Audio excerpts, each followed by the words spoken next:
बहुत समय पहले की बात है, जब एक सेठ और सेठानी अपनी पुत्री के साथ कहीं जा रहे थे। यात्रा के दौरान उनकी भेंट एक वृद्ध व्यक्ति से हुई। वृद्ध ने सेठ की बेटी से कहा, बेटी, क्या तुम मुझे सड़क पार करवा दोगी? सेठ की बेटी ने विनम्रता से उत्तर दिया, हाँ बाबा, अवश्य। उसने देखा कि वृद्ध अत्यंत दुर्बल थे, इसलिए उसने आदरपूर्वक उनका हाथ थाम लिया और धीरे धीरे उन्हें सड़क पार करवा दिया। वृद्ध के साथ सेठ और सेठानी भी सुरक्षित रूप से सड़क के उस पार पहुंच गए। सड़क पार करते ही वृद्ध ने सेठ की बेटी के हाथ में बांस की छोटी टोकरी देखी और पूछा, बिटिया, इस डलिया में क्या रखा है? सेठ की बेटी ने मुस्कुराते हुए उत्तर दिया, बाबा, इसमें मेरी पसंद का भोजन है, जिसे मैं हमेशा अपने साथ रखती हूँ। ये सुनकर वृद्ध ने विनती की, बेटी, क्या मुझे एक मिठाई खाने के लिए दे सकती हो? इस पर सेठ की बेटी ने गंभीरता से कहा, मुझे क्षमा करें बाबा, इस भोजन में से तो मैं अपने माता पिता को भी नहीं देती। वृद्ध उनकी इस दृढ़ता और संकल्प से प्रभावित हुए। सेठ जी की बेटी ने दृढ़ता से कहा, बाबा, मैं इसे आपको कैसे दे सकती हूँ? फिर उसने एक बार और समझाया, सड़क की इस ओर मेरे माता पिता है, जो इसे पार कर यहाँ तक आए हैं और सराय में भोजन कर रहे हैं। आप भी वहीं बैठिए और कुछ भोजन ग्रहण कीजिए। बूढ़े बाबा ने आग्रह करते हुए कहा, बेटी, क्या थोड़ी सी मिठाई में बांट नहीं सकती? परंतु सेठ जी की बेटी ने विनम्रता से इनकार किया और कहा, बाबा, ये पैसे रख लीजिए, अपने मनपसंद का भोजन लीजिए और सराय में जाकर आराम से बैठकर भोजन कर लीजिए। बूढ़े बाबा को सराय में भेजने के बाद सेठ जी और उनकी पत्नी बेटी के साथ आगे बढ़े। कुछ ही दूर चले होंगे कि बूढ़े बाबा ने उन्हें फिर पुकारा। पास आकर बूढ़े बाबा ने सेठ जी से कहा, सेठ जी, आपकी बेटी में दूसरों की सहायता का अद्वितीय भाव है।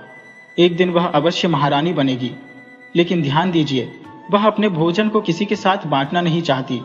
उसका भूख का ऐसा पाश है कि वह कभी तृप्त नहीं हो सकेगी। सेठ जी हंसते हुए बोले, बाबा, मैं इतना संपन्न हो, इतने लोगों का पेट भरता हूं, तो क्या अपनी बेटी का पेट नहीं भर पाऊंगा? इस पर बूढ़े ने गंभीरता से कहा, क्या छिपा है भविष्य में, कौन जानता है? परंतु एक दिन मेरी कही बात सच हो जाएगी। समय बीता। सेठ जी की बेटी की भूख दिन ब दिन बढ़ती गई। उसका भोजन इतना अधिक होने लगा कि धीरे धीरे सेठ जी की संपत्ति उसी में स्वाहा होने लगी। आखिरकार सेठ जी निर्धन हो गए। हारकर सेठ जी ने अपनी पत्नी से कहा, अब यहां हमारा गुजारा नहीं, कहीं और चलना होगा। पत्नी और बेटी को साथ लेकर अनजानी राहों पर पैदल ही निकल पड़े। कुछ ही दिनों में पास के बचे खुचे पैसे भी बेटी के भोजन में खत्म हो गए। चलते चलते सेठ जी मन ही मन बूढ़े बाबा को याद कर पछताते रहे। काश उस दिन उनसे क्षमा मांग ली होती। अचानक उन्होंने एक सुंदर महल देखा। बेटी ने जिद करना शुरू कर दिया, पिताजी, भूख लगी है, कुछ खाने को दीजिए। महल को देख वह खुशी से चिल्लाई, इतना विशाल महल, इसके भीतर जरूर कुछ भोजन मिलेगा, मैं भीतर जा रही हूं। सेठ जी और उनकी पत्नी ने उसे रोकने का प्रयत्न किया, पर वह दौड़कर महल में प्रवेश कर गई। सेठ और उनकी पत्नी जैसे तैसे महल के द्वार तक पहुंचे, परंतु दरवाजा बंद हो चुका था। अब वे घबरा गए और निराश होकर रोने लगे। तभी सेठ जी की बेटी महल की छत पर आकर गहरी उदासी से बोली, पिताजी, अब मैं क्या करूं? मुझे बाहर निकलने का कोई रास्ता नजर नहीं आता, क्योंकि सभी द्वार बंद हो चुके हैं, लेकिन यहाँ हर सुविधा उपलब्ध है। यह सुनकर सेठ जी ने कहा, बेटी, हम यही तुम्हारा इंतजार करेंगे। और वह और उनकी पत्नी दरवाजे पर बैठ गए। अगले दिन बेटी ने ऊपर से पुकार कर कहा, पिताजी, यह महल तो अत्यंत रहस्यमयी और सुंदर प्रतीत होता है। शायद इसी महल के श्राप से मुझे मुक्ति मिली है, क्योंकि कल मैंने थोड़ा सा ही खाया और मेरी भूख मिट गई थी, वरना मेरी भूख कभी शांत नहीं होती थी। लगता है कि यह महल मेरे भाग्य में रानी बनने के लिए ही लिखा था। आप लोग जाइए, पिताजी, अपना ध्यान रखिए। सेठ जी ने उसकी बात सुनी और बोले, बेटी, तुम ठीक कह रही हो, मैं जा रहा हूं, लेकिन जल्दी ही लौटूंगा। कहकर सेठ जी और उनकी पत्नी वहां से चले गए। वे अपने नगर लौटे और बची हुई थोड़ी बहुत पूंजी से पुनः अपना व्यवसाय खड़ा किया। उनकी बेटी के पास मिट्टी के बने सुंदर गुड्डे गुड़िया का एक जोड़ा था। जिसे सेठानी ने कभी भी बेचना नहीं चाहा। यहाँ तक कि कठिन परिस्थितियों में भी उन्होंने उसे अपनी बेटी की निशानी के रूप में संभाल कर रखा। उधर महल में उनकी बेटी ने हर ओर का अवलोकन करना शुरू कर दिया। वहां हर प्रकार की सुविधा मानो जादुई ढंग से विद्यमान थी। महल के बीचों बीच एक सुंदर तालाब था। थकान मिटाने के लिए उसने उसमें स्नान किया और महल में घूमने लगी। एक कक्ष में पहुंचते ही उसने देखा कि एक आकर्षक राजकुमार बिस्तर पर पड़ा था, जिसके शरीर पर कई सुइयां चुभी हुई थी। उसके हृदय में अजीब सा भाव उत्पन्न हुआ। उसने पास में रखी चांदी की कटोरी उठाई और प्रतिदिन उस राजकुमार के शरीर से सुइयां निकालने लगी। महल में उनके सिवा कोई और न था, लेकिन वहां हर प्रकार की आवश्यक वस्तु प्रचुर मात्रा में उपलब्ध थी। जब उसे भूख लगती तो वह रसोई में जाकर अपनी इच्छानुसार भोजन बना लेती, क्योंकि वहां अन्न की कोई कमी न थी। एक विशाल कक्ष में विभिन्न प्रकार के वस्त्र और आभूषण भरे हुए थे। वह अपनी पसंद के वस्त्र पहनती और गहनों से सुसज्जित होती। यहाँ तक कि उसे यह समझ नहीं आता था कि यह सब कैसे संभव है, परंतु इस जादुई महल ने उसकी हर आवश्यकताओं को पूरा कर रखा था।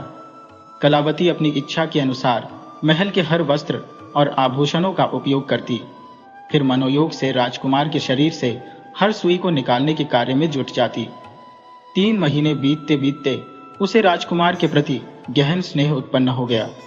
वह पूरी लगन के साथ राजकुमार के शरीर से सुइयां निकालती रही और इस तरह करते करते 2 वर्ष बीत गए। इस अवधि में उसने राजकुमार के शरीर से अधिकांश सुइयां निकाल दी। अब बस उसकी गर्दन और चेहरे पर कुछ ही सुइयां शेष थी।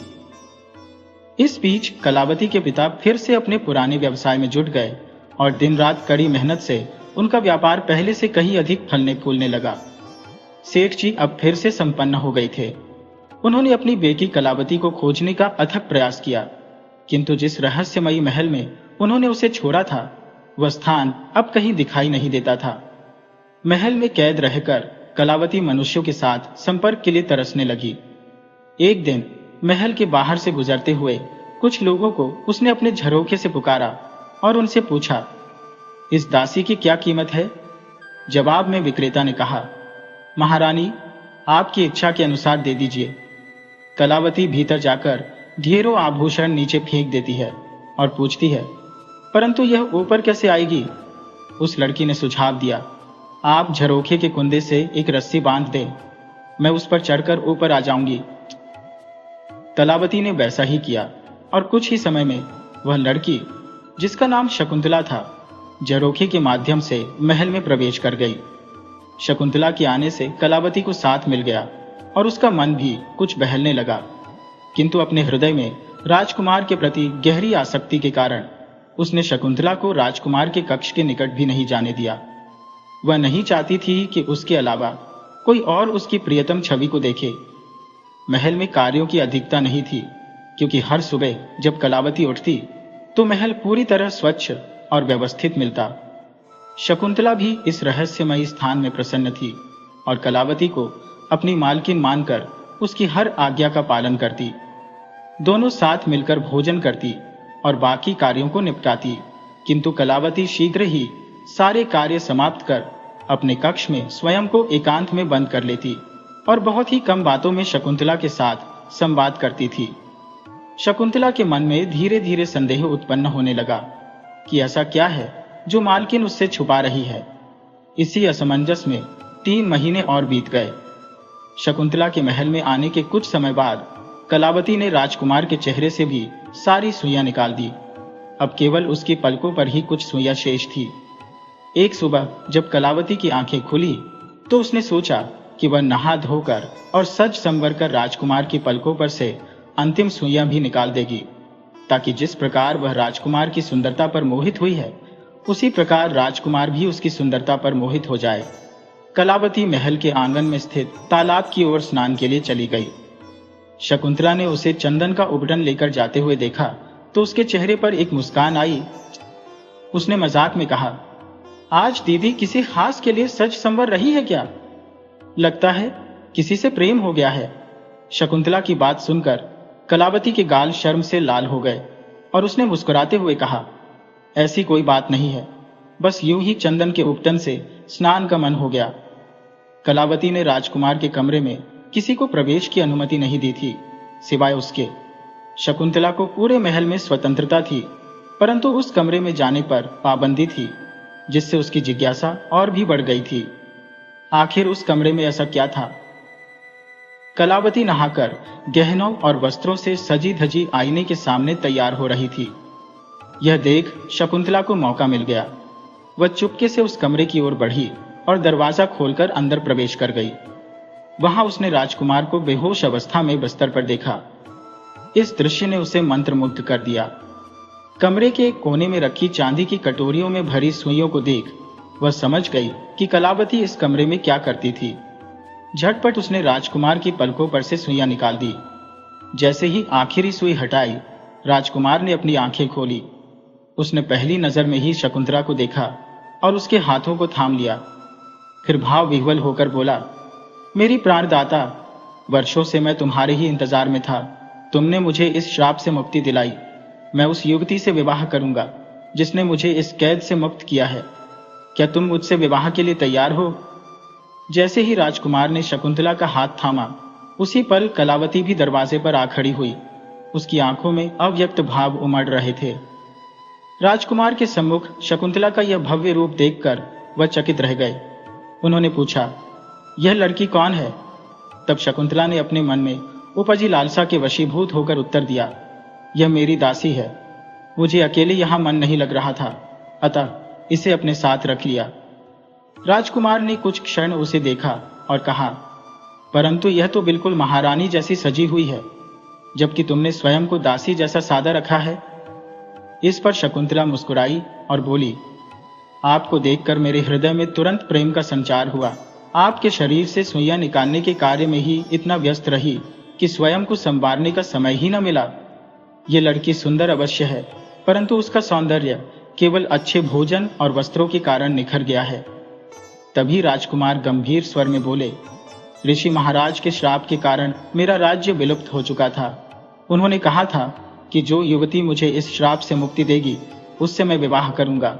अतः मैं तुमसे इसी क्षण विवाह करूंगा। कलावती, जो समीप खड़ी थी, यह सब सुनकर मन ही मन विचलित हो उठी। शकुंतला ने उसे देखते ही कठोर स्वर में कहा, क्या तुम्हें तनिक भी शर्म नहीं आती? मैं यहाँ अपने प्रिय से प्रेम भरी बातें कर रही हूँ और तुम यहाँ खड़ी होकर सुन रही हो। क्यों मनुष्य का अनादर कर रही हो?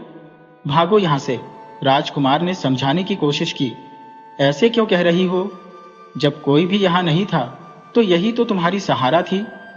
शकुंतला ने तुरंत उत्तर दिया, ऋषि महाराज ने आपसे कहा था कि जो आपको श्राप से मुक्ति दिलाएगी उसकी हर आज्ञा माननी होगी, अतः इसे यहां से तत्काल निकाल दीजिए। राजकुमार ने गहरी सांस ली और कलावती की ओर देख कहा, कृपया आप यहां से चली जाइए। ऋषि महाराज ने मुझे किसी भी युवती से दुर्व्यवहार न करने का आदेश दिया है और मैं विनम्रता से अनुरोध करता हूं कि आप प्रस्थान करें। राजकुमार के इस निर्णय को सुनकर कलावती का दिल टूट गया। आंसू भरी आंखों के साथ वह चुपचाप वहां से चली गई। उसके जाते ही राजकुमार ने ताली बजाई और उस ताली के साथ ही चारों ओर उल्लास की चमक फैल गई। महल के चारों ओर लोगों का जमावड़ा बढ़ने लगा। आते जाते लोगों की गतिविधियों से वहां रौनक सी छा गई। यह महल भी भीतर ही एक किले में निर्मित था, जो उसकी भव्यता को और भी गौरवान्वित कर रहा था। उसी वक्त कलावती रोती हुई वहां से विदा ले चुकी थी। राजकुमार ने शकुंतला से कहा, अब मैं तुम्हारा ही वरण करूंगा, क्योंकि तुमने मुझे श्राप से मुक्ति दिलाई है। परंतु एक बात ध्यान में रखो, राजकुमारी शकुंतला, मैं किसी भी स्त्री का अनादर नहीं कर सकता और न ही उसे किसी प्रकार का कष्ट दे सकता हूं। इसी प्रकार मैं तुमसे भी अपेक्षा करता हूं कि अब तुम भी अपनी दासी के साथ कोई दुर्व्यवहार न करो। शकुंतला ने तुरंत उत्तर दिया, मैं तो उसे महल से विदा करने का विचार कर रही थी। राजकुमार गंभीर स्वर में बोले, नहीं, ऐसा मत करना। उसकी निर्दोषता बहुत कुछ बयान करती है और तुम जैसी महान नारी ये कैसे सोच सकती हो? जब तुम यहाँ अकेली थी तो उसी ने तुम्हारा साथ दिया था। तुम्हारे महल के सभी कार्यों का भार भी उसी पर था, जैसा कि तुमने मुझे बताया था। राजकुमार के शब्दों ने शकुंतला को असहज कर दिया। उसे आभास हुआ कि कहीं कलावती को बाहर करने के प्रयास में उसका कोई राज उजागर न हो जाए उसने बात का रुख बदलते हुए कहा, क्या आप मुझे यह बताएंगे कि आपको यह श्राप कैसे मिला और आप श्रापित कैसे हुए? राजकुमार ने स्मृति में डूबते हुए कहा, मैं अपने समय का एक अत्यंत सुंदर राजकुमार था। ऐसा कोई भी शास्त्र, कला या कौशल नहीं था जिसमें मेरी महारत न हो। मेरी शक्ति इतनी थी कि मैं एक ही तीर से 7 लोहे के तवे भेद सकता था। शत्रु के कलेजे को कंपा देने वाली मेरी बाण विद्या और तलवार चलाने में मेरी दक्षता बेजोड़ थी।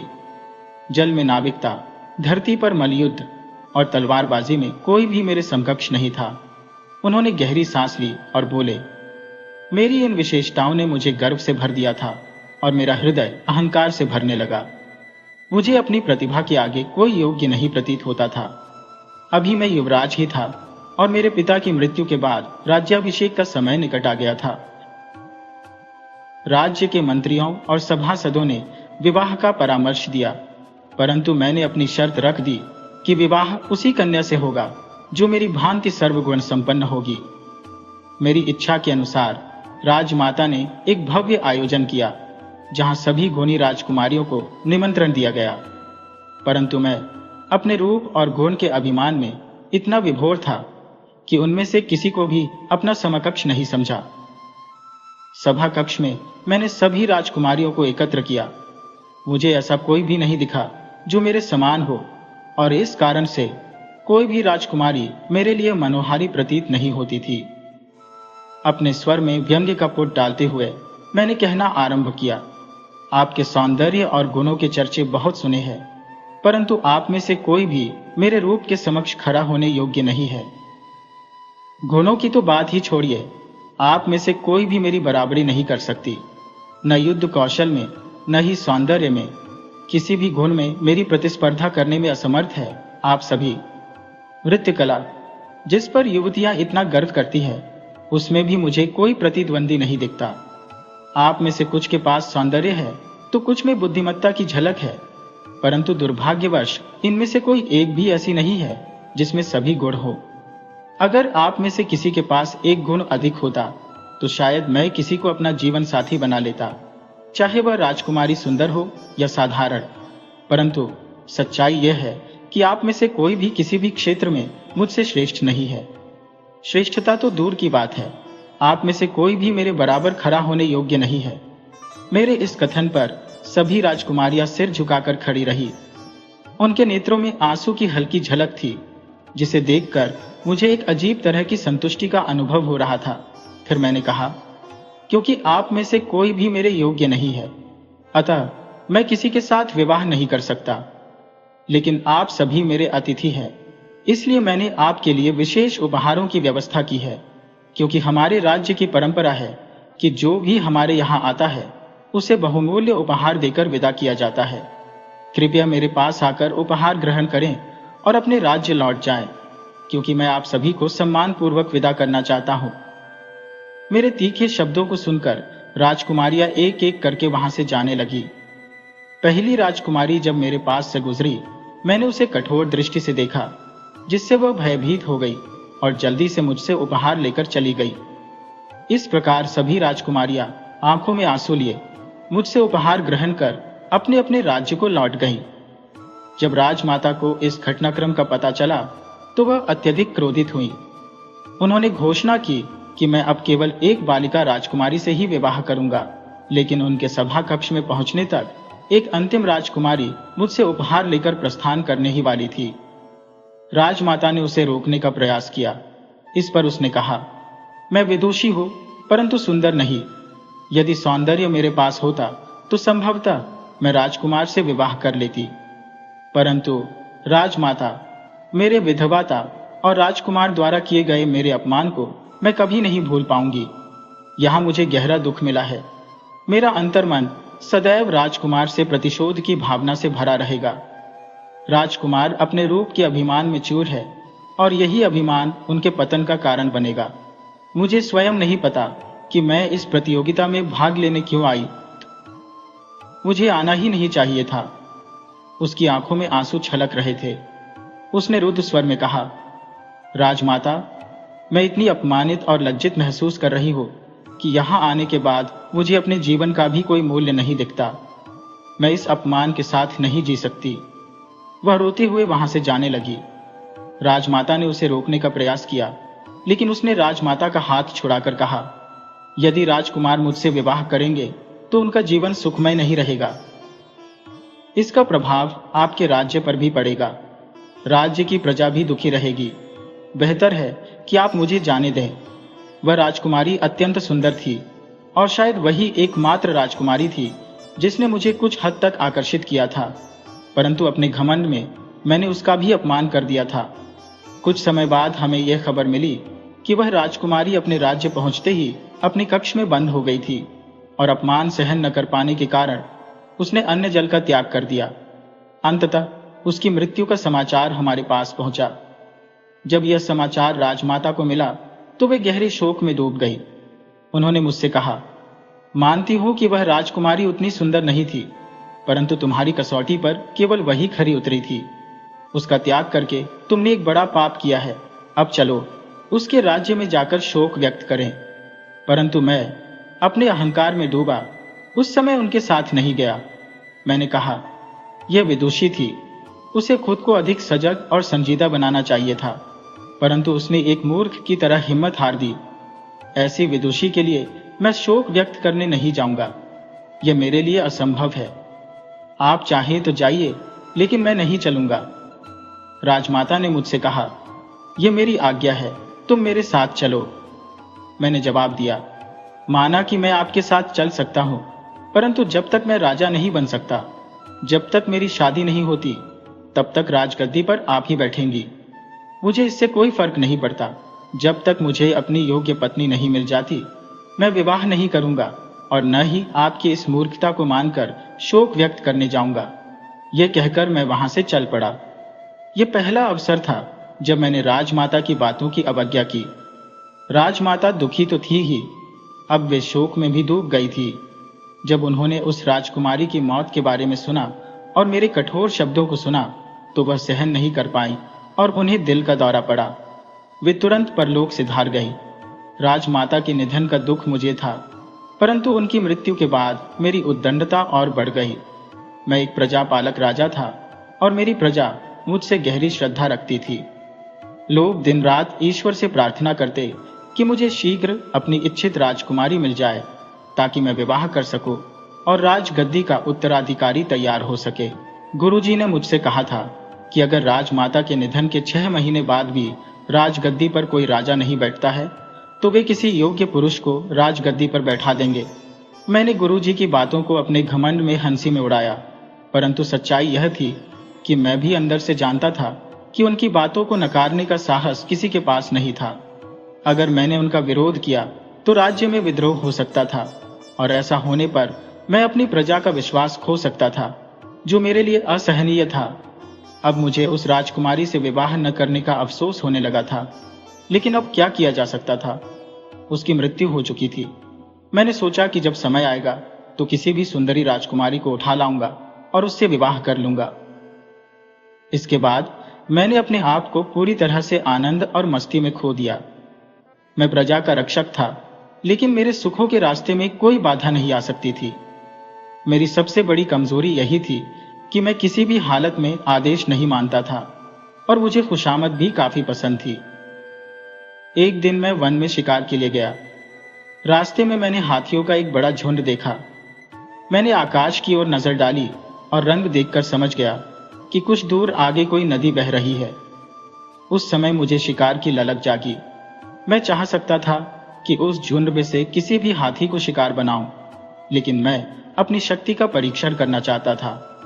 मैंने देखा कि हाथियों के उस विशाल झुंड में एक हाथी लंगड़ाते हुए चल रहा था और इसी कारण से वह अन्य हाथियों से पीछे रह गया था। मेरा अभिमानी स्वभाव हमेशा मुझे अपनी क्षमताओं का परीक्षण करने के लिए प्रेरित करता रहता था। थोड़ी देर पश्चात हाथियों का झुंड वापस लौटने लगा। मैंने अनुमान लगाया कि अब जब बाकी हाथी आगे बढ़ चुके थे और केवल वह घायल हाथी नदी के पास रह गया था, यह समय था कि मैं उस पर निशाना साधूं। मैंने अपनी शब्दवेदी बाण से वार किया। घायल हाथी की जोरदार चिंगाड़ गूंजी। जिसे सुनकर बाकी हाथी भी दहाड़ते हुए पीछे मुड़े। उनकी दिशा का अंदाजा लगाकर मैंने तीरों की बौछार कर उनके रास्ते को अवरुद्ध कर दिया। हाथियों का समूह अब विवश हो चुका था और खतरे की अनुभूति से विचलित था। उस दिन मेरे भीतर का उन्माद मुझे हाथी के साथ एक घनिष्ठ मल्लयुद्ध में संलग्न होने की ओर उकसा रहा था। मेरे अंगरक्षकों ने मुझे चेतावनी दी, महाराज, इस ओर न बढ़ें। हाथी अपने साथी के लिए प्राणों का उत्सर्ग कर देते हैं। झुंड से टकराना खतरनाक है। मैंने मुस्कुराते हुए उत्तर दिया, मैं तो निहत्था ही इन हाथियों का सामना कर लूंगा। क्या तुम लोग एक झुंड के हाथियों से भी नहीं लड़ सकते? सैनिकों ने हामी भरी और वे मेरी ओर से आगे बढ़े। हाथियों का झुंड खतरे की छाया को समझ चुका था और उन्होंने अपने घायल साथी को अकेला छोड़कर पलायन करना उचित समझा। घायल हाथी की करुण चीख फिर से सुनाई दी और मैंने उसे देखने का निश्चय किया। जैसे ही मैंने अपना धनुष तानने का प्रयास किया, मुझे चूड़ियों की खनक सुनाई दी और मेरे हाथ स्वतः ही रुक गए। पहले मुझे लगा कि यह मात्र भ्रम है, लेकिन अपने लक्ष्य की ओर बढ़ना आवश्यक था, इसलिए मैंने अपने घोड़े को उसी दिशा में दौड़ा दिया। नदी के किनारे पहुंचते ही मैंने देखा कि एक वन कन्या उस हाथी का तीर निकालने का प्रयास कर रही थी और उसके घाव पर किसी औषधि का लेप लगा रही थी।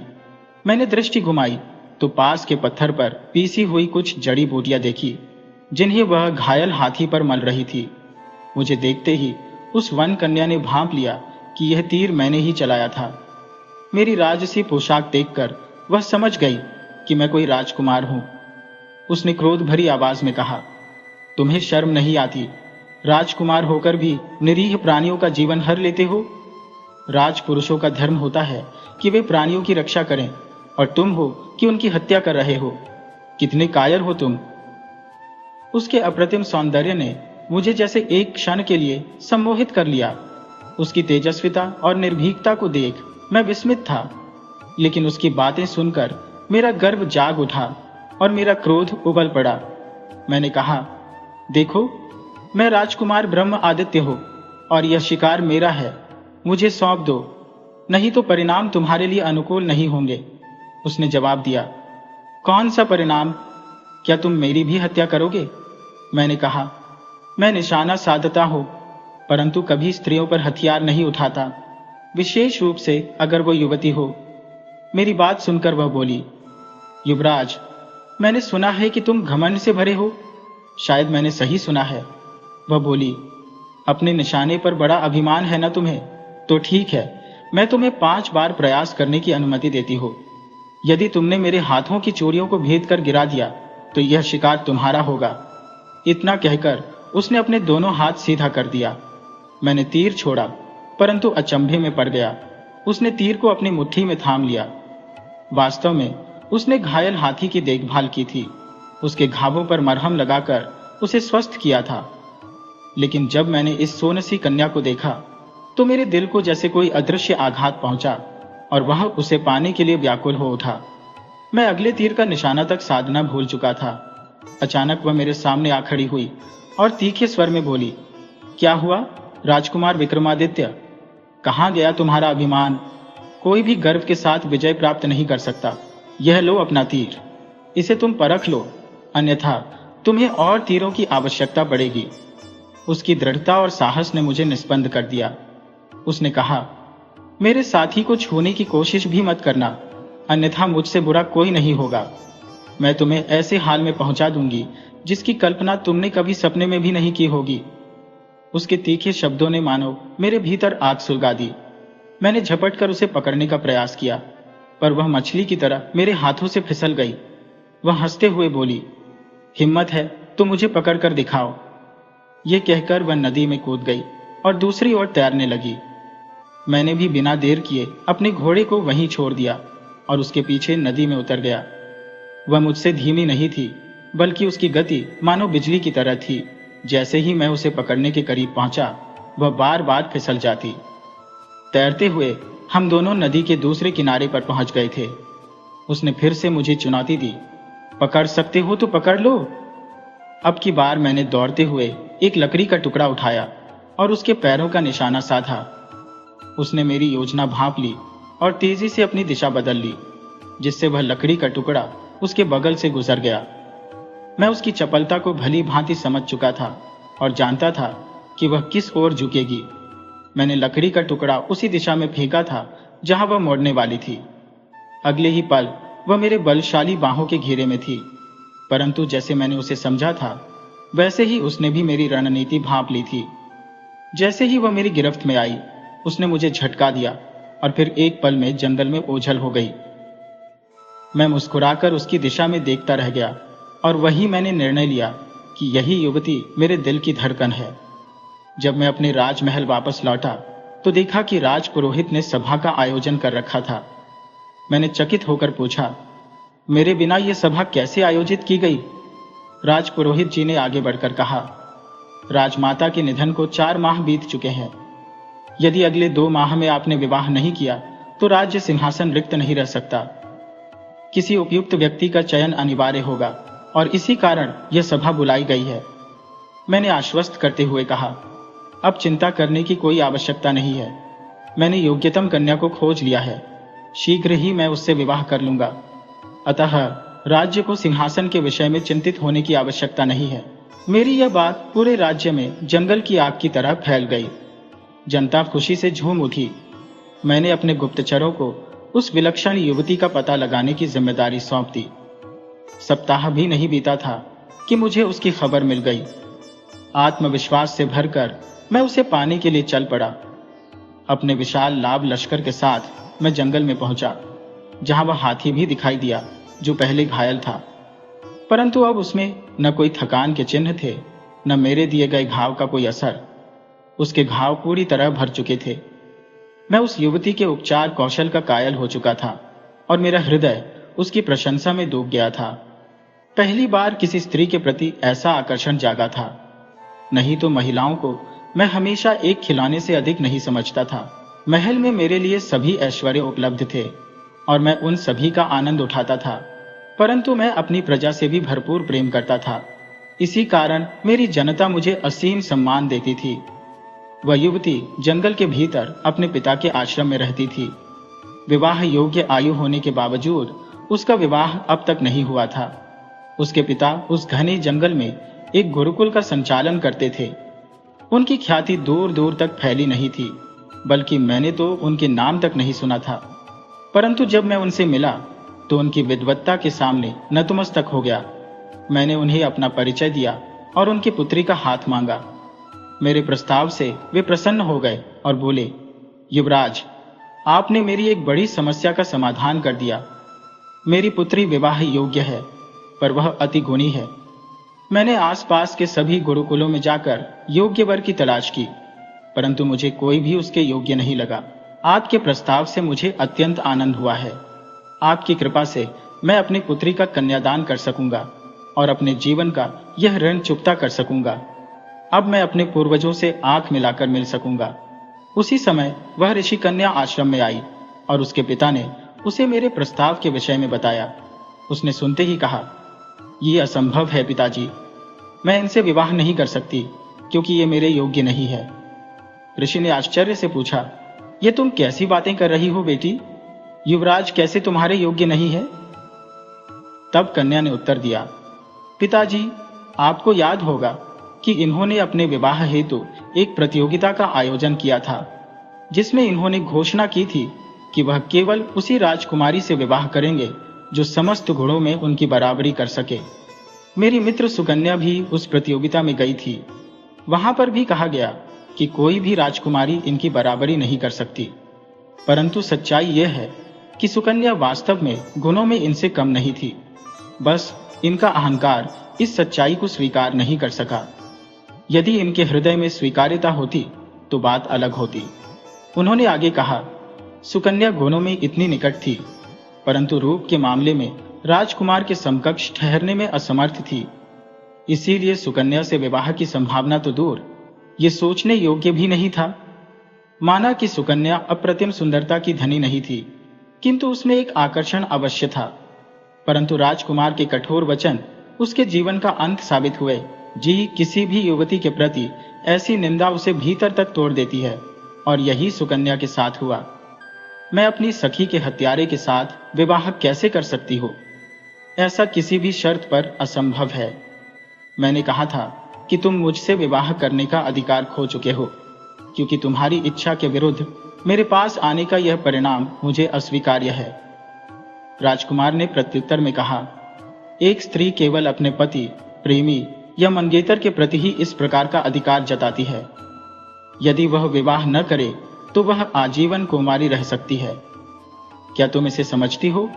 मेरी बातों से यह मेरा अंतिम प्रयास था, क्योंकि मुझे शीघ्र ही विवाह करना आवश्यक था, अन्यथा राजपुरोहित किसी अन्य योग्य पुरुष को राज्य का अधिकार दे सकते थे।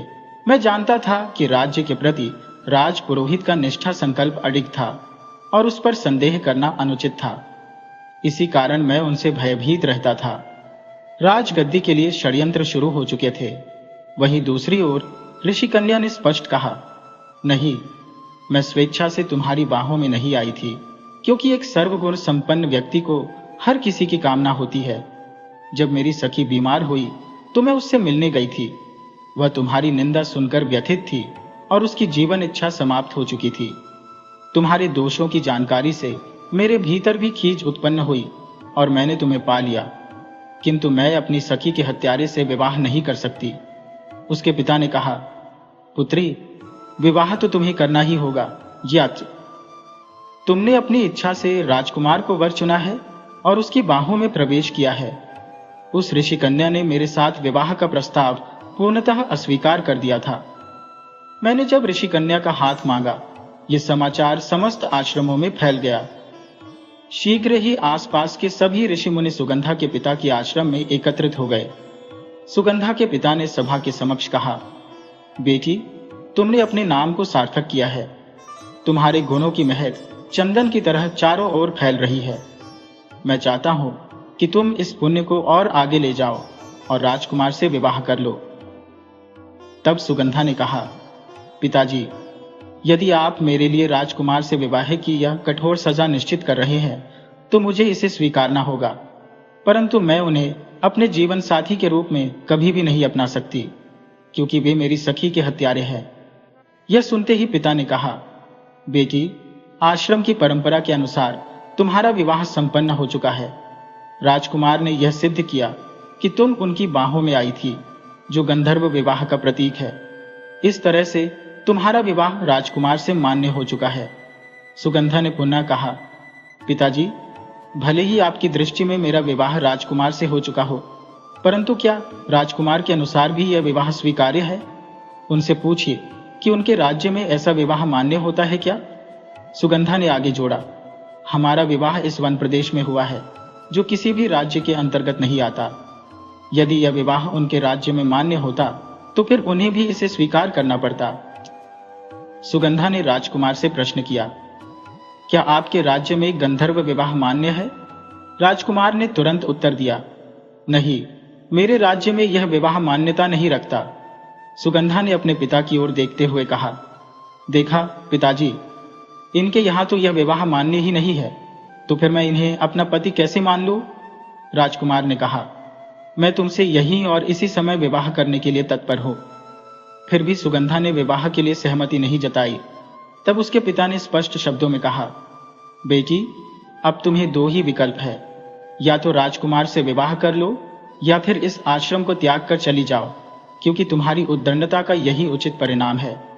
सुगंधा ने अपने पिता की आज्ञा को मानकर प्रणाम किया और आश्रम छोड़ दिया।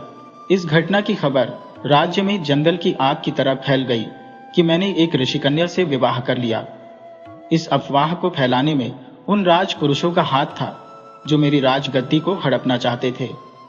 तब राजगुरु ने मुझे बुलाया और सख्त लहजे में कहा, जो भी करना हो उस कन्या को अपनी पत्नी के रूप में जनता के समक्ष प्रस्तुत करो, अन्यथा तुम्हारी राजगद्दी सुरक्षित नहीं रह पाएगी। मैंने सुगंधा की खोज में निकलने का निश्चय किया। 3 दिन के अथक परिश्रम के बाद मुझे वह एक छोटे से कुटिया में अकेली मिली, जहां उसके चारों ओर कई जंगली जानवर शांतिपूर्वक उसकी रक्षा करते हुए बैठे थे। अद्भुत दृश्य था। मैं उसके चेहरे पर उस समय भी वही तेज देख रहा था। अपने सैनिकों के साथ मैंने उसे घेर लिया और उसे मेरे साथ चलने के लिए विवश कर दिया। नगरवासियों ने जब उसे मेरे साथ आते देखा तो खुशी से झूम उठे और मंगल गीत गाने लगे। मैंने उससे बलपूर्वक विवाह कर लिया। उसने एक गहरी रहस्यमयी मुस्कान के साथ मेरी ओर देखा। मैंने भी व्यंग्य से उसकी ओर दृष्टिपात किया।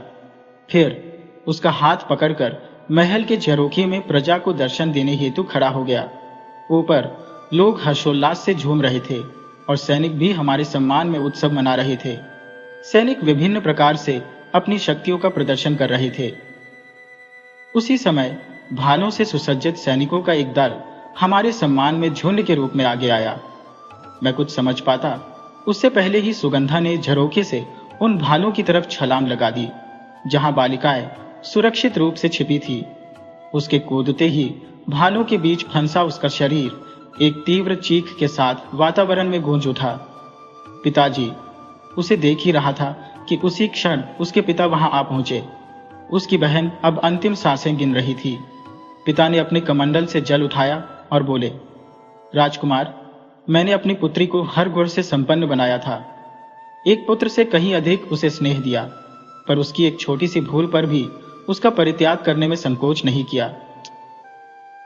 किंतु तुमने उसके साथ जबरदस्ती की। किसी व्यक्ति पर बलात्कार करना महान पाप है और तुमने यही पाप मेरी बेटी के साथ किया। इसलिए मैं तुम्हें श्राप देता हूं कि जिस प्रकार आज मेरी पुत्री का शरीर विदीर्ण हुआ है, उसी प्रकार तुम्हारा भी शरीर किसी परछाई के समान लुप्त हो जाए। तुम्हारे राज्य की प्रजा ने एक निर्दोष पर अत्याचार किया, इसीलिए तुम्हारा समस्त राज्य भी दृष्टिपथ से गायब हो जाएगा। तुम अनगिनत वर्षों तक सोनिया की बेड़ियों में बंधे रहोगे। यह कहते हुए उन्होंने अपने हाथों का जल मेरे ऊपर छिड़क दिया। अगले ही क्षण मैं उनके चरणों में गिर पड़ा, अपने पापों की क्षमा याचना करने लगा, परंतु उन्होंने मेरी ओर तनिक भी ध्यान नहीं दिया। तब वे अपनी पुत्री की ओर मुड़े और बोले, माना कि तुम राजकुमार को दंडित करना चाहती थी पुत्री, किंतु मैंने तुम्हारी आंखों में राजकुमार के लिए गहरा स्नेह देखा है। यदि राजकुमार अपने अपराधों का प्रायश्चित करता तो तुम निश्चित ही उसे पति के रूप में स्वीकार करती। अतः राजकुमार को श्राप से तभी मुक्ति मिलेगी जब तुम अगले जन्म में इस शरीर से सभी सुइयों को निकाल दोगी। फिर मुझसे बोले, तुम्हारे शरीर से अंतिम सुई तब निकाली जाएगी जब तुम्हारे समक्ष कोई युवती प्रकट होगी और उसी क्षण तुम उसे वरण कर लेना। जैसे ही तुम उसका हाथ पकड़ विवाह का प्रस्ताव दोगे, तुम्हारा राज्य पुनः लौट आएगा। ये सुनकर कलावती दरवाजे के पीछे खड़ी होकर अश्रुपूरित नेत्रों से देख रही थी। उसने राजकुमार के समस्त शरीर से सोनिया को निकाल दिया था, परंतु उसके पास इसका कोई ठोस प्रमाण नहीं था। उसकी आंखों के समक्ष ही शकुंतला और राजकुमार का विवाह संपन्न हो चुका था। जब भी राजकुमार कलावती को निहारते, उसकी सुंदरता और सुघरता उन्हें मंत्रमुग्ध कर लेती। शकुंतला इस बात को भांप चुकी थी।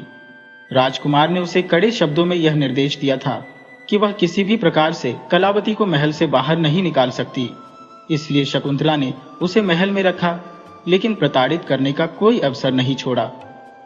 कभी कभी तो वह कलावती को 3344 दिनों तक भोजन से वंचित रखती, परंतु कलावती पर इसका कोई प्रभाव नहीं पड़ता, बल्कि उसे यह देखकर विस्मय होता कि उसे भूख का एहसास क्यों नहीं होता।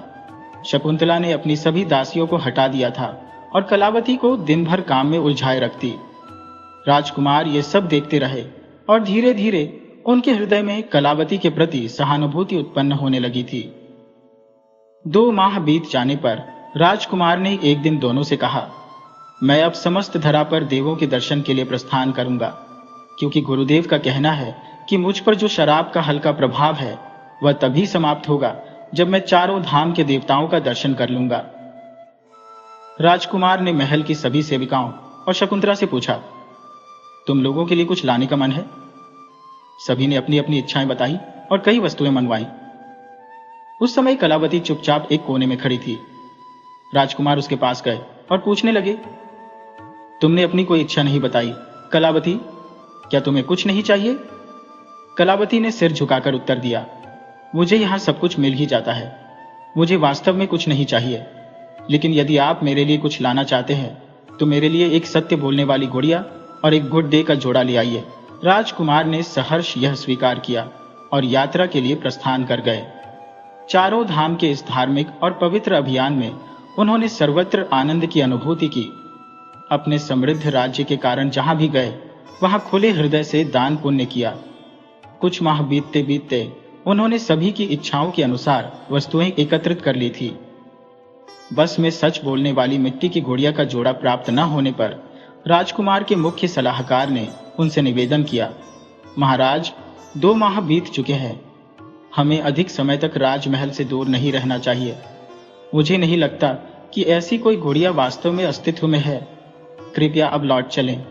परंतु राजकुमार ने दृढ़ता से कहा, आज तक कोई ऐसी वस्तु नहीं रही जो मैं पाने में असमर्थ रहा हूं। मैं यह सच बोलने वाली गुड़िया अवश्य लेकर ही लौटूंगा। इस निश्चय के साथ वे आगे बढ़े। कुछ दूरी पर उन्हें ज्ञात हुआ कि एक प्रतिष्ठित व्यापारी है जिसके पास अद्वितीय रेशमी कपड़ों का संग्रह है। राजकुमार ने उस व्यापारी से भेंट करने का निश्चय किया। जब वे उस व्यापारी के पास पहुंचे और रेशमी वस्त्रों का अवलोकन किया तो वे उन वस्त्रों की सुंदरता से मंत्रमुग्ध हो गए। उन्होंने व्यापारी से बड़ी मात्रा में रेशमी कपड़े उपलब्ध कराने का अनुरोध किया। संयोगवश यह व्यापारी कोई और नहीं बल्कि कलावती के पिता थे। व्यापारी ने विनम्रता से कहा, महाराज, आपके लिए जितने कपड़ों की मांग है उन्हें तैयार करने में मुझे 3 दिन का समय लगेगा, अतः कृपया मेरे आतिथ्य को स्वीकार करें। राजकुमार ने सहर्ष उनका आमंत्रण स्वीकार कर लिया। रात्रि भोज के समय राजकुमार ने व्यापारी से कहा, जैसे आपके रेशमी कपड़े विलक्षण है, वैसे ही मैंने एक विशेष प्रकार की गुड़िया के जोड़े के बारे में सुना है। यद्यपि मुझे विश्वास नहीं है कि ऐसी गुड़िया सच में है, यह शायद मात्र एक अफवाह है। व्यापारी ने जिज्ञासु होकर पूछा, कैसी गुड़िया महाराज? इस पर राजकुमार ने उत्तर दिया, सच बोलने वाली मिट्टी की गुड़िया का जोड़ा। व्यापारी ने मुस्कुराते हुए कहा, महाराज, मेरे पास सच बोलने वाली गुड़िया का जोड़ा है। राजकुमार ने आग्रह किया, कृपया वह जोड़ा मुझे प्रदान करें ताकि मेरे वचन की प्रतिष्ठा बनी रहे। इस पर व्यापारी ने गंभीरता से कहा, महाराज, मैं वह गुड़िया का जोड़ा आपको अवश्य दूंगा, परंतु इसके लिए आपको अपनी समस्त संपत्ति, सेवक और सभी साज सज्जा मुझे अर्पित करनी होगी। गुड़िया की शर्त सुनकर राजकुमार ने गहरी सांस लेते हुए कहा, ठीक है, मैं आपकी शर्त मानता हूं, लेकिन मेरे परिजनों और सेवकों के लिए जो उपहार मैंने इकट्ठे किए हैं उन्हें छोड़कर साथ ही मेरी राजमुद्रा और वापसी के लिए जहाज भी। राजमुद्रा मेरी नहीं बल्कि मेरे राज्य की धरोहर है। व्यापारी ने कहा, अच्छा, मैं यह प्रस्ताव गुड़िया से पूछकर उसकी राय जान लेता हूं, फिर देखूंगा कि गुड़िया आपको सौंपनी है या नहीं। इसके बाद व्यापारी गुड़िया के पास गया और उसे सब कुछ कह सुनाया। फिर उसके कमरे का दरवाजा बंद कर बाहर खड़ा हो गया। रात को उसने झरोखे से झांक कर देखा तो गुड़िया अपने दोनों हाथ कमर पर रखे मुंह फुलाए खड़ी थी, जैसे नाराज हो।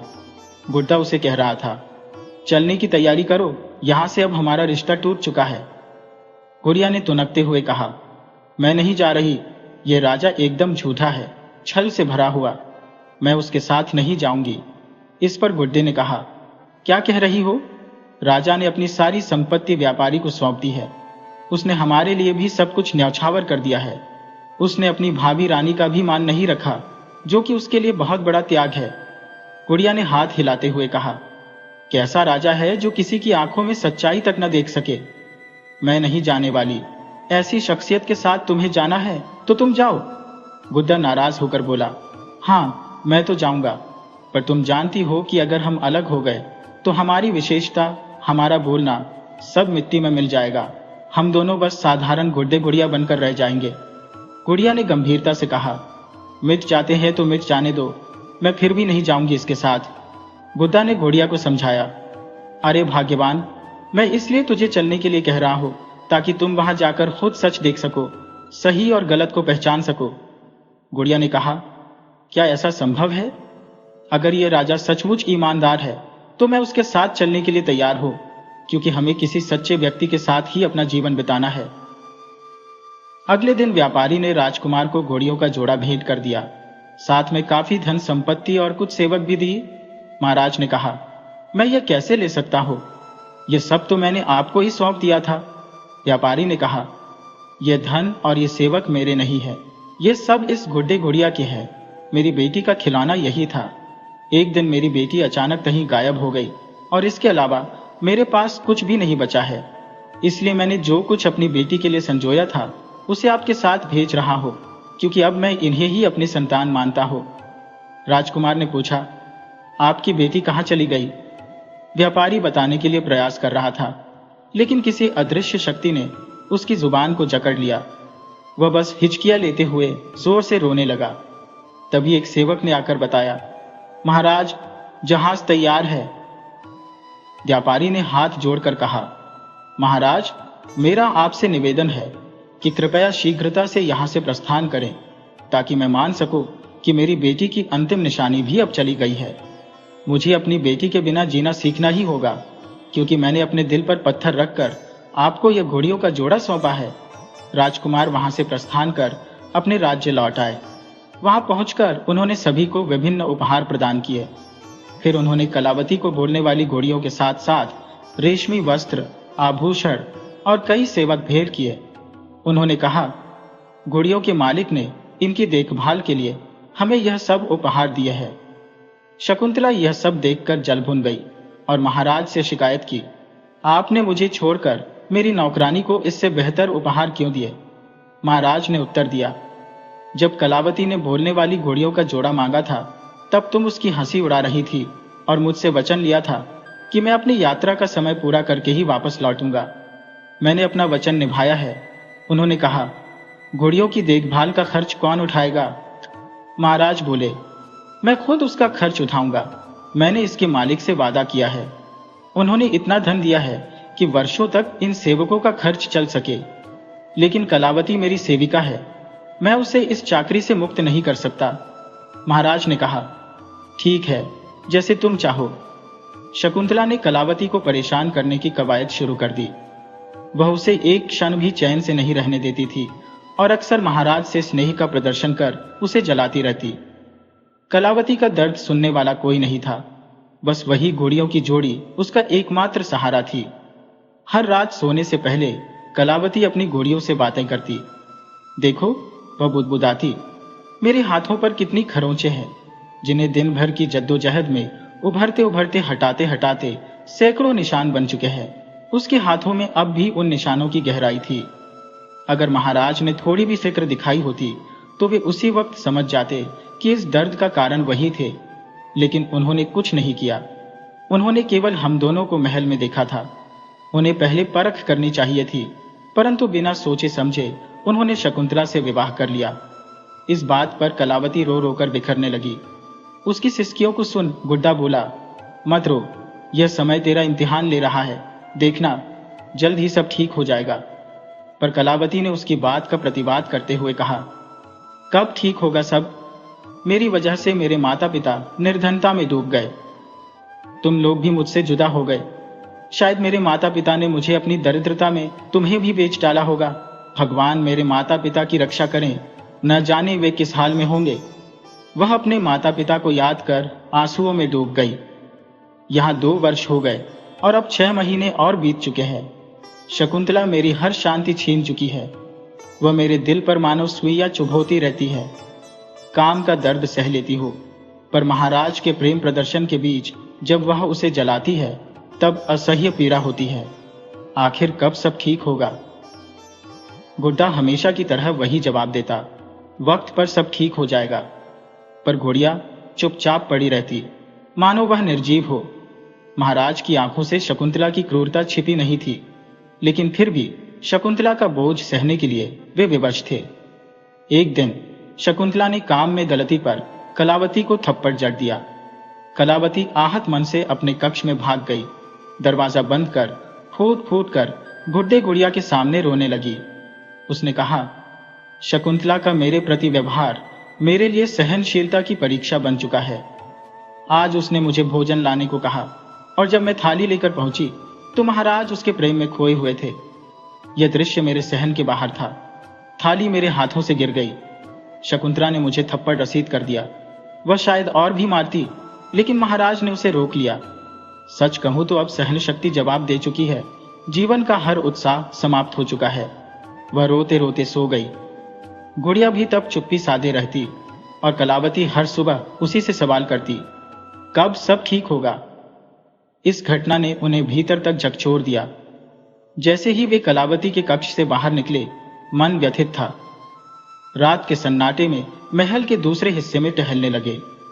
अनायास ही उनके कदम फिर से कलावती के कक्ष की ओर बढ़ चले।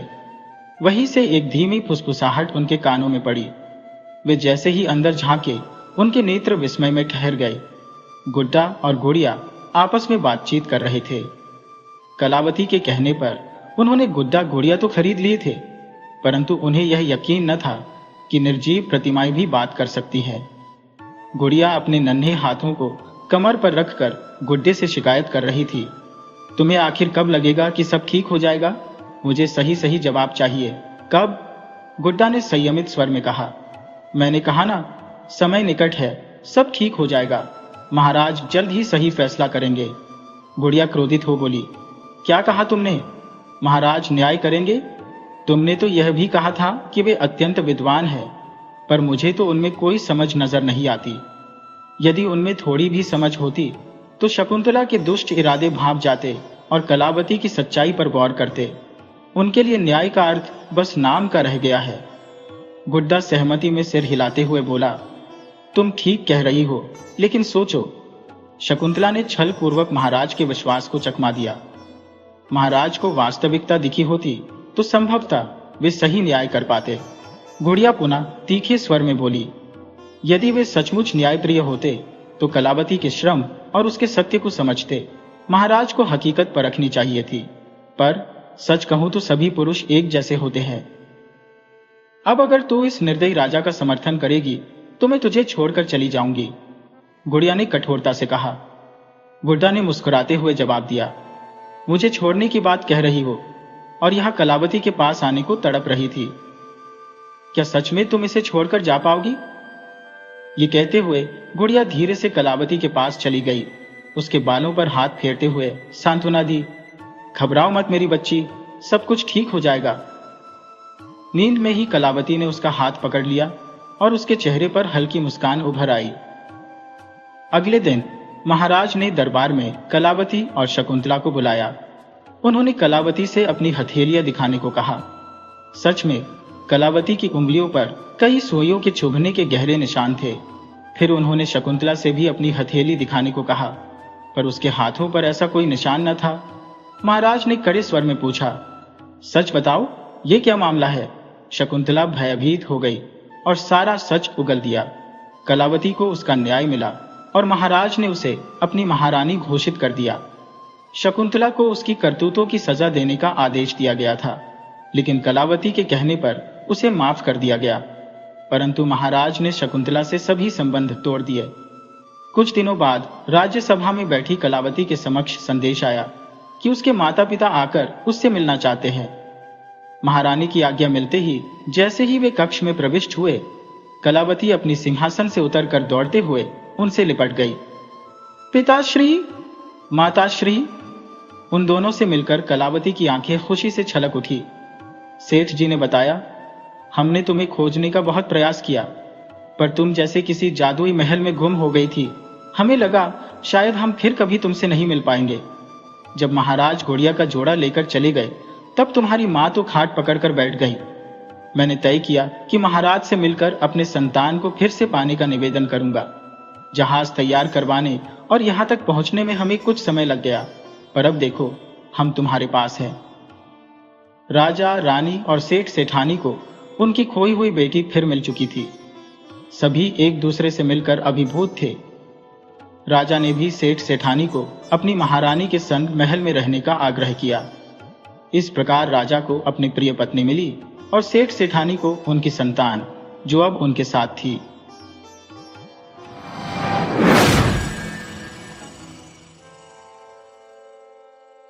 माधव और राधिका दोनों गोविंदपुर गांव के बाशिंदे थे और वहीं की सरकारी पाठशाला में पढ़ते थे। संयोग से दोनों एक ही कक्षा में थे और माधव राधिका को पढ़ाई में मदद कर रहा था। वे दोनों प्रथम कक्षा में थे, जहां राधिका ने उलझन में माधव से पूछा, माधव, मैं क्या करूं?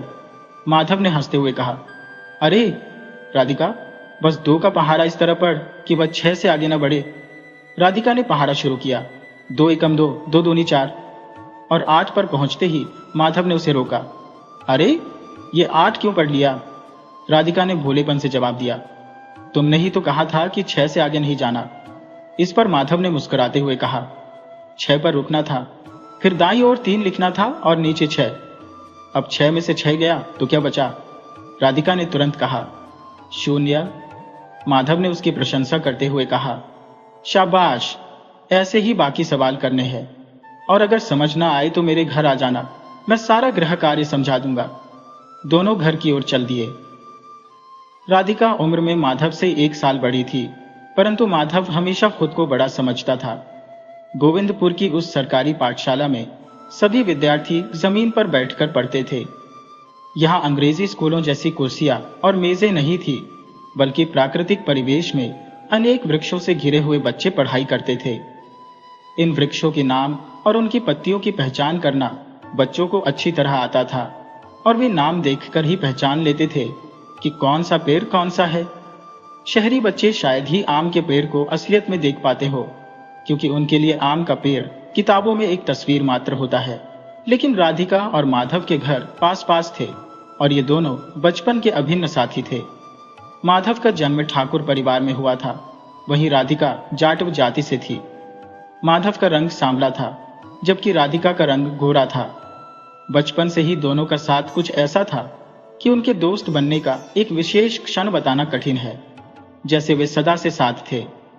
एक दिन दोनों स्कूल के रास्ते में थे और सड़क पर बारिश का पानी भरा था। पानी देखकर राधिका ने फिर सवाल किया, माधव, अब मैं क्या करूं? अगर पानी में से जाऊंगी तो जूते मोजे भीग जाएंगे और फिर पूरे दिन ऐसे ही रहना पड़ेगा। माधव मुस्कुराते हुए बोला, अरे, इसमें क्या करना है? जूते मोजे उतारकर हाथ में पकड़ ले और रामाश्रय चाचा के घर के बाहर वाले नल पर पैर धो लेना, फिर जूते मोजे पहन लेना, इससे वे गंदे भी नहीं होंगे।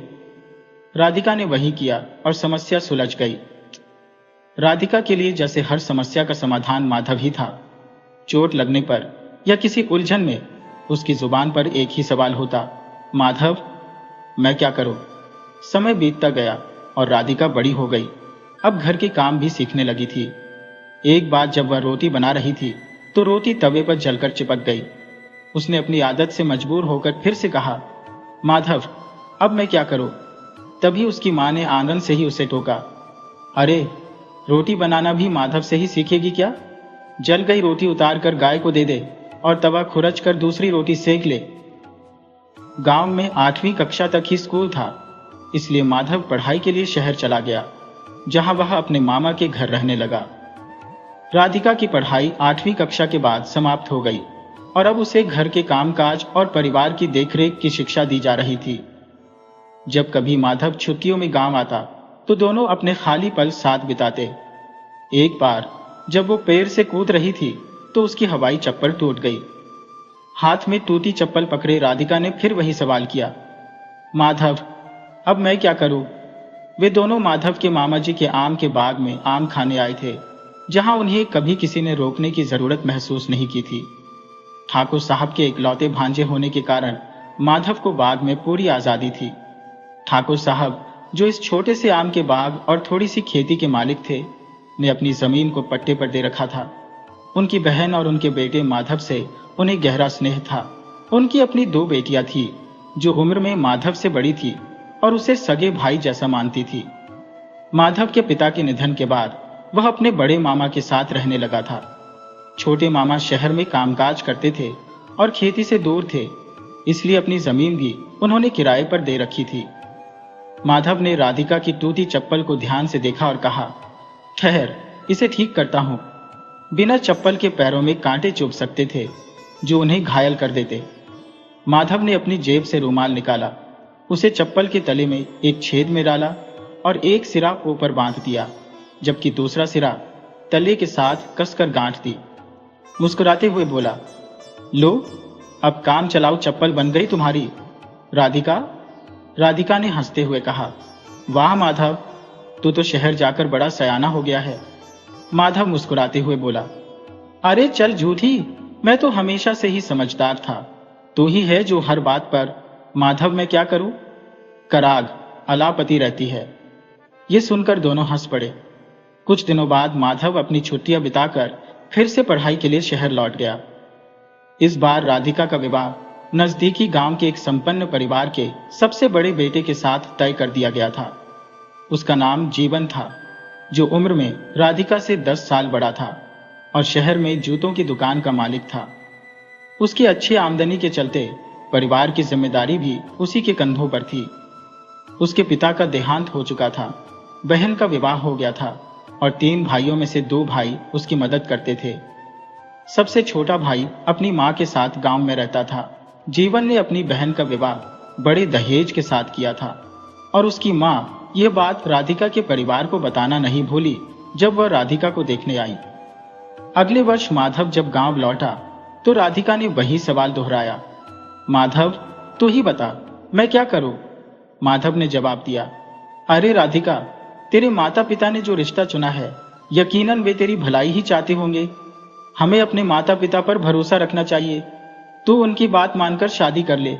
आखिर हर लड़की को एक दिन ससुराल जाना ही पड़ता है।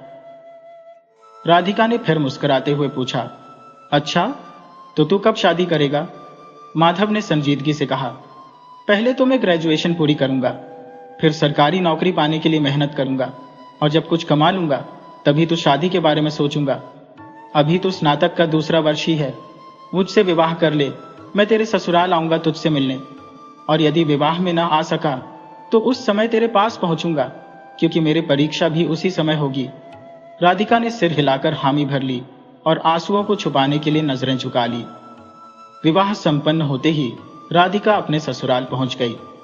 वह अब तक अपने पति की प्रशंसा सुनती आई थी, कैसे उसने पिता के निधन के बाद अपने भाई बहनों की परवरिश की थी।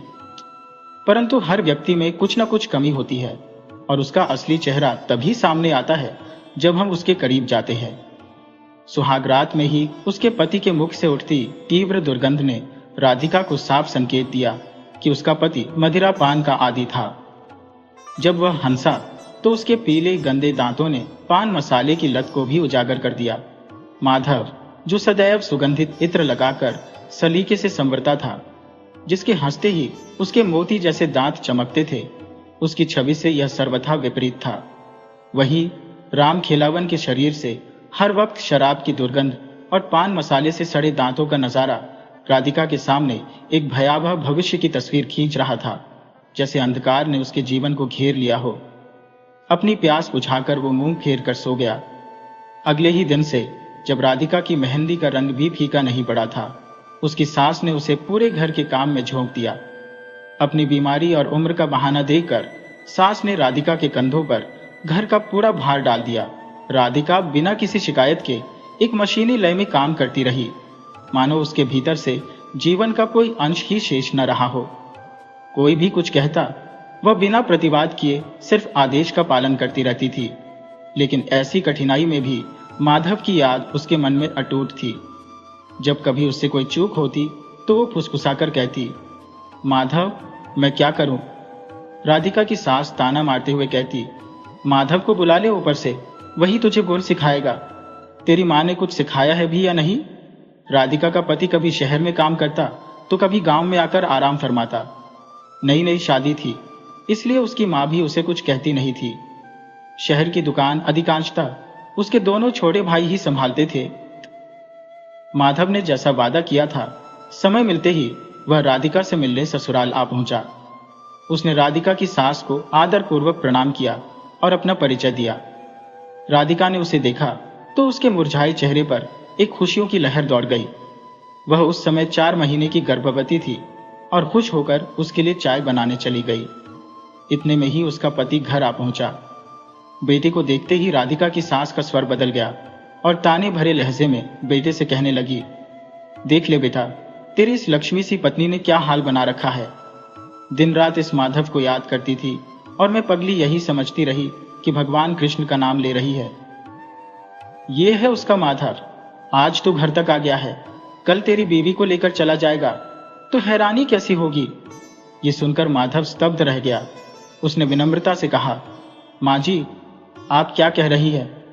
ऐसा कुछ भी नहीं है, मैं तो बस राधिका का।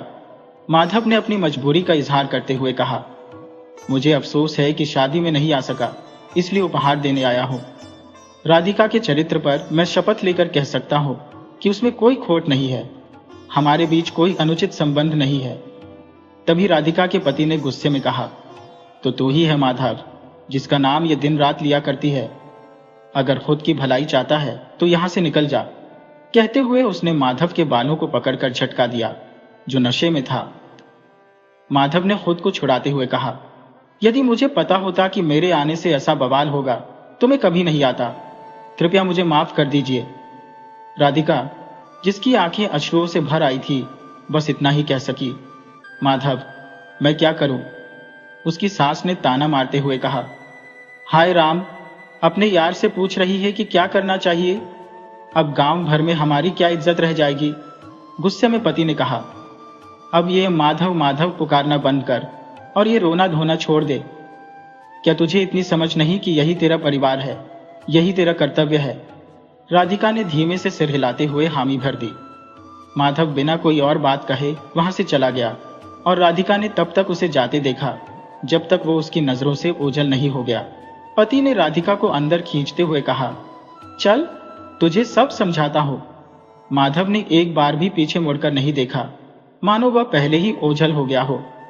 उसके भीतर एक विचार उमड़ रहा था, यदि उसे पहले ही यह आभास होता तो वह यहां कभी कदम न रखता। उसे तो कल्पना भी नहीं थी कि उसके आने से ऐसा कोई बड़ा बखेड़ा खड़ा हो जाएगा। माधव बिना कुछ कहे मौन साधे शहर लौट गया। राधिका के लिए उस दिन से जो विशेष आवभगत का सिलसिला आरंभ हुआ, वह अब नित्य का नियम बन गया। राधिका को कभी मूर्ख तो कभी चरित्रहीन, कभी अज्ञानी और कभी पागल करार दिया गया। लोग उसकी खिल्ली उड़ाने में कोई कसर नहीं छोड़ते, परंतु माधव की यादें उसकी जुबान से दूर नहीं जा सकी। उसकी सास, जो माधव के नाम का अर्थ उसकी जुबान पर लाती थी, जैसे ही किसी बात का इल्म होता, अपनी बहू पर अपशब्दों की वर्षा करने लगती। पति भी इस कदर रुष्ट होता कि राधिका पर ताने कसता, मानो वो उसकी दोषी हो। कृष्ण का पर्यायवाची शब्द माधव अब उनकी शब्दावली से मिट चुका था। अब माधव का बस एक ही मतलब था, राधिका का यार। इस दौरान राधिका 2 बच्चों की मां बन चुकी थी। समय अपनी रफ्तार से गुजर रहा था। जैसे जैसे बच्चे बड़े होते गए, अपने पिता और दादी से वही कटु शब्द सुनते और बिना समझे बूझे उन्हें दोहराने लगे।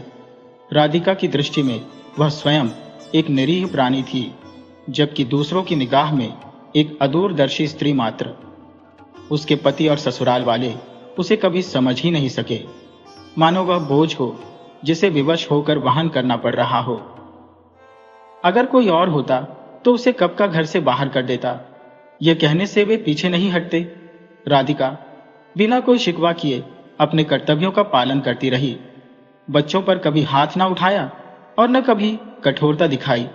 विवाह के कुछ वर्ष पश्चात उसकी मां का निधन हो गया और तब से राधिका ने मायके की ओर कदम नहीं रखा। पति के दोनों भाई अब शहर में बस चुके थे और सबसे छोटा भाई सब्जी की ठेली लगाने लगा था। राम खेलावन मां की देखभाल के लिए गांव में ही रुक गया, जहां उसने खेतों में मजदूरी की और ईंट के भट्टों पर काम किया। धीरे धीरे उसे मनरेगा के तहत सरकारी काम भी मिलने लगा, जिससे उसकी आमदनी ठीक ठाक हो गई। इसी बीच गांव की एक विधवा से राम खेलावन को प्रेम हो गया और उसने उसे अपने घर में जगह दे दी। अब राम खेलावन को राधिका की जरूरत नहीं रही। विधवा जवान और सुंदर थी और राम खेलावन को अपने वश में करने के सारे गुण जानती थी।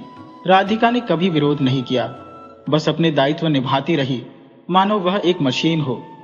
फिर भी एक दिन आधी रात को राम खेलावन ने उसे बेरहमी से पीटकर घर से निकाल दिया। राधिका के रोते रोते मुंह से एक ही बात निकलती रही, माधव, मैं क्या करूं?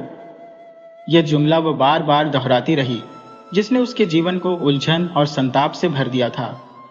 परंतु यदि माधव कभी उससे न मिला होता या वह उस जुमले का सहारा न लेती, तो क्या उसका जीवन सुखमय हो सकता था?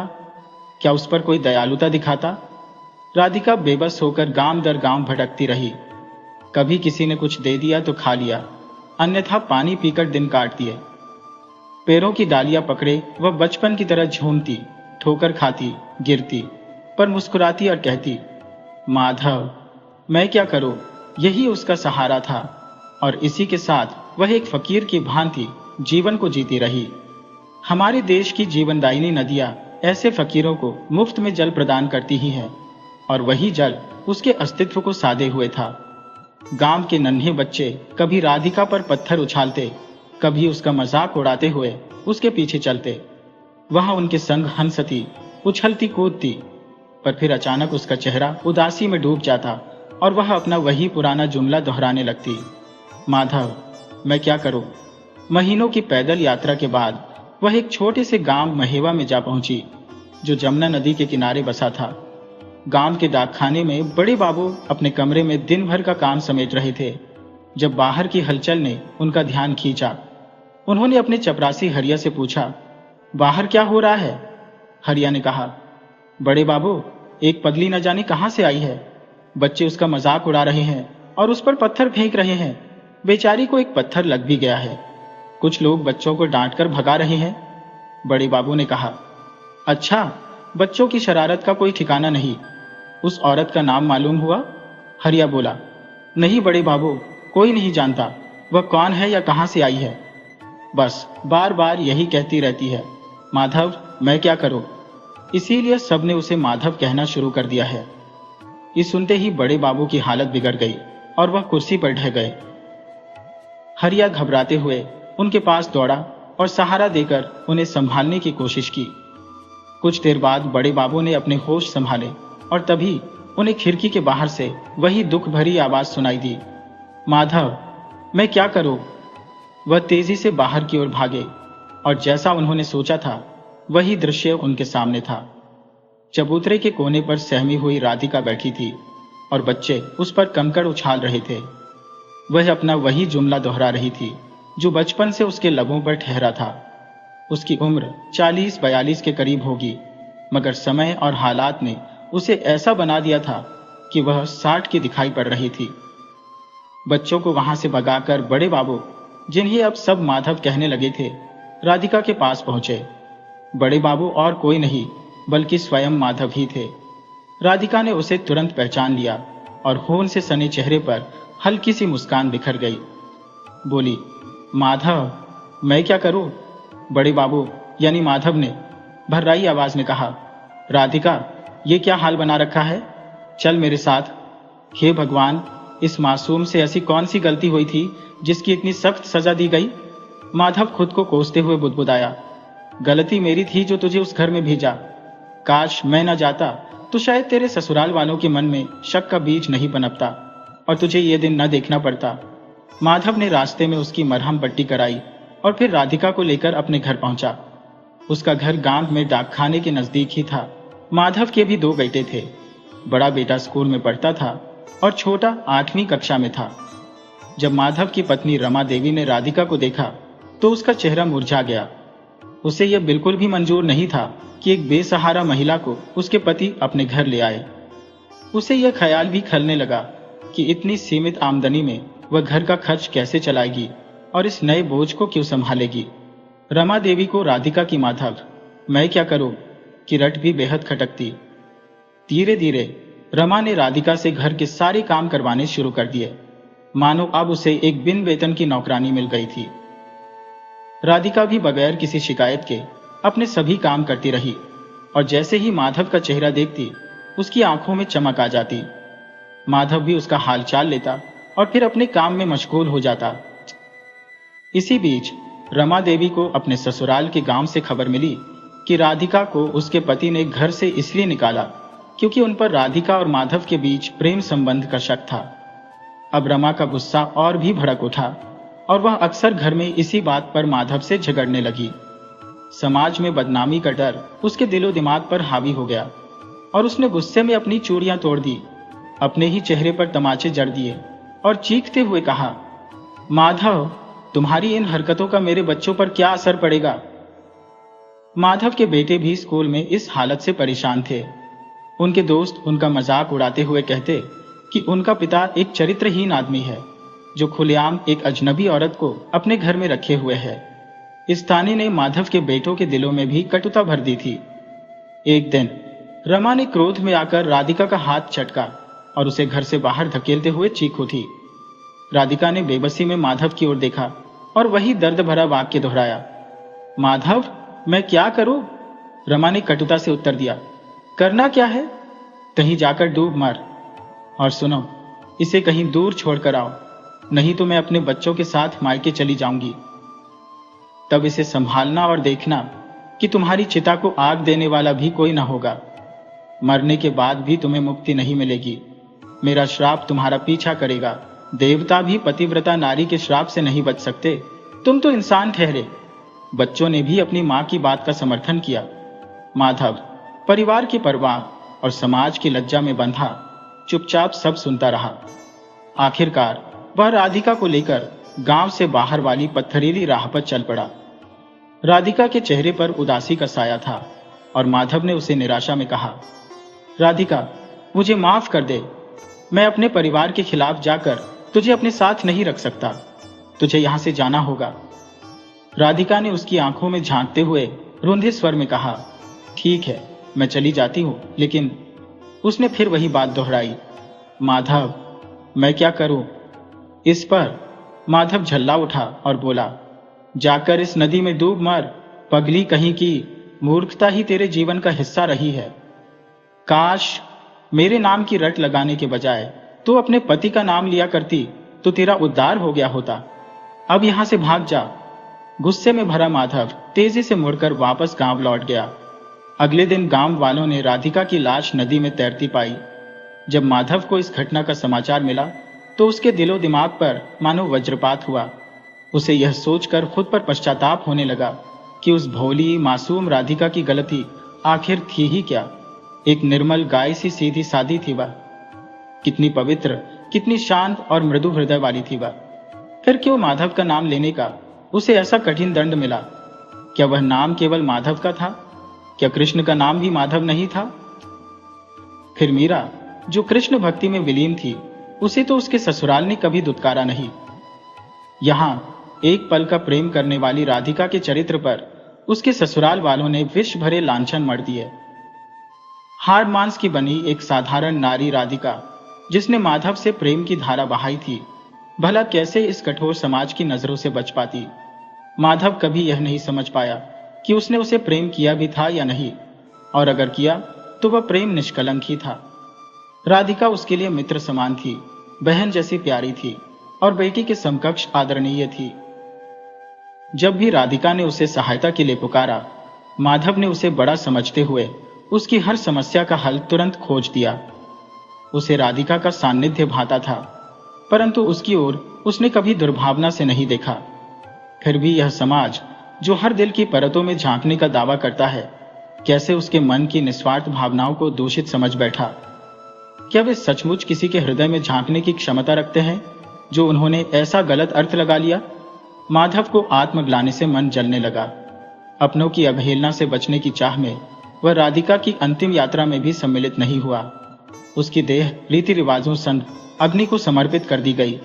इस विचार में डूबा माधव अब भी सोचता है कि यदि वह राधिका के ससुराल न गया होता तो शायद यह त्रासदी टल सकती थी। अपनी उसी गलती के बोझ तले पिसता माधव अब न भोजन ग्रहण कर पाता था, न ही ऑफिस में अपना काम ठीक से कर पाता।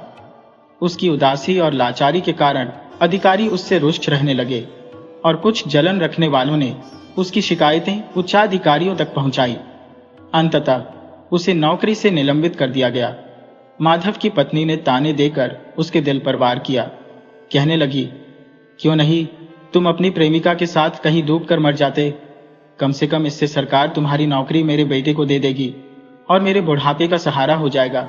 अगर नौकरी भी चली गई तो हम कहां जाएंगे?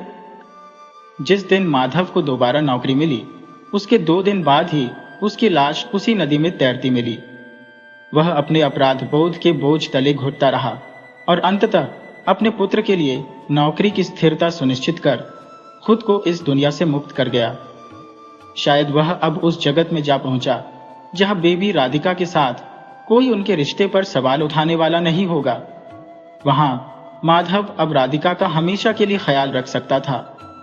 गांव के लोगों ने उनके असीम प्रेम की स्मृति में नदी किनारे एक राधा माधव का मंदिर बनवाया, जो धीरे धीरे दूर दूर के गांवों से भक्तों के लिए श्रद्धा का केंद्र बन गया। रामा देवी अब रुक्मिणी देवी के नाम से पहचानी जाने लगी। जैसे कृष्ण और राधा ने युगों तक जन्म लिया परंतु कभी एक नहीं हो सके, वैसे ही यह प्रेम कहानी भी कालजयी बन गई। यह भी कृष्ण की कोई दिव्य लीला ही प्रतीत होती है, जहां माधव और राधिका की प्रतिमाएं नहीं बल्कि कृष्ण राधा की मूर्तियां स्थापित की गईं। जो पुत्र कभी अपने पिता से लज्जित थे वे अब उन्हें सम्मानित शब्दों से पुकारने लगे। ये कहानी राधा कृष्ण की महाकथा के समान अमर हो गई और रुक्मिणी देवी, जिन्हें समाज ने जीते जी रिश्ते पर कलंक का टीका लगाया था, स्वयं को इस पवित्रता से धन्य मानने लगी। मंदिर के बाहर एक पत्थर पर आज भी शब्द अंकित है, माधव मैं क्या करूं।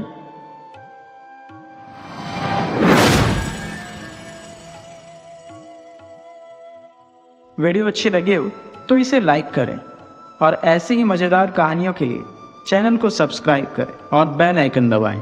ज़्यादा से ज़्यादा अपने दोस्तों को शेयर करें। धन्यवाद।